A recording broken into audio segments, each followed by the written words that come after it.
un oui pour un son. Bertrand Michaud, Alexandre Lemierre. Avec des X, comme love. Un peu d'oxygène.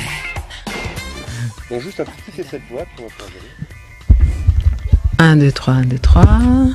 Je m'appelle Victor Laszlo, toujours, hein, ça fait un moment que ça dure. Alors Laszlo ou Laszlo? Moi j'ai toujours dit Laszlo. Fermez les volets et ne plus changer l'eau des fleurs. Oublier qui tu étais, ne plus jamais avoir peur. Se dire qu'on n'était pas vraiment fait pour le rôle. Quand on pense à elle, à notre invitée, à son nom d'artiste, un film nous revient en mémoire.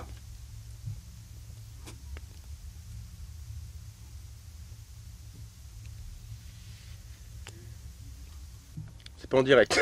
Enfin, c'est la mémoire, la mémoire est défectueuse. Tout simplement. Et je dors. J'ai de l'or. Votre nouveau livre, Victor Laszlo, s'appelle Les tremblements essentiels. De quel tremblement s'agit-il? C'est du trac, à un moment, c'est ce que dit la protagoniste, presque un trac de la vie. Il y a deux choses, parce qu'il faut savoir que les tremblements essentiels, ça existe. C'est un terme médical.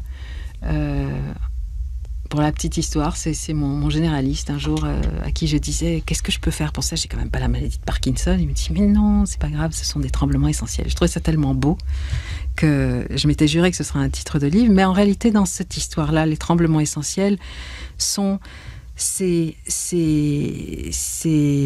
oscillations, ces frémissements, ces choses sous-jacentes qui mettent à jour nos faiblesses, nos doutes.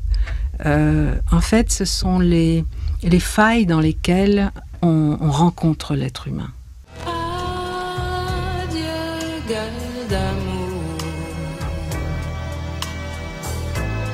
Viens pas boire dans mon verre.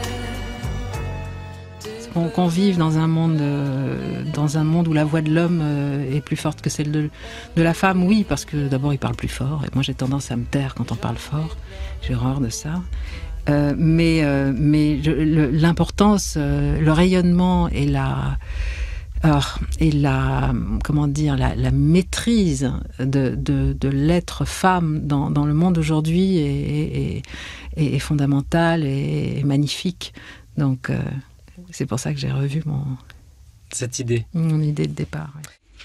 Au musée du Prieuré à Saint-Germain-en-Laye se tient l'exposition Le chemin de Gauguin. La Provence et la Polynésie.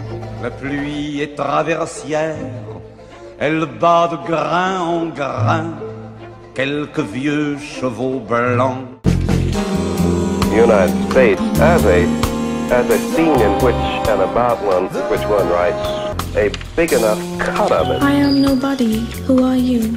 By Emily Dickinson. Oh, triste, triste était mon âme. C'est émouvant. Oh mon Dieu.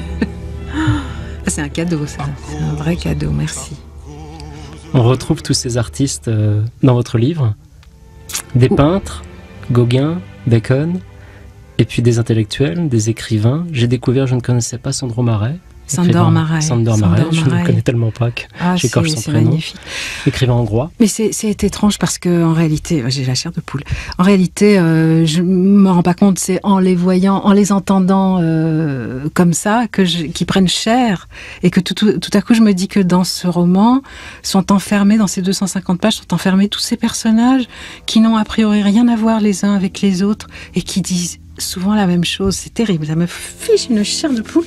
À quelle question répondez-vous toujours oui?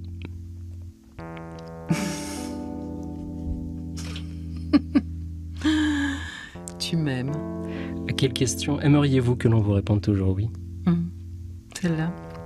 Merci beaucoup d'avoir passé ce moment avec nous. Merci à vous.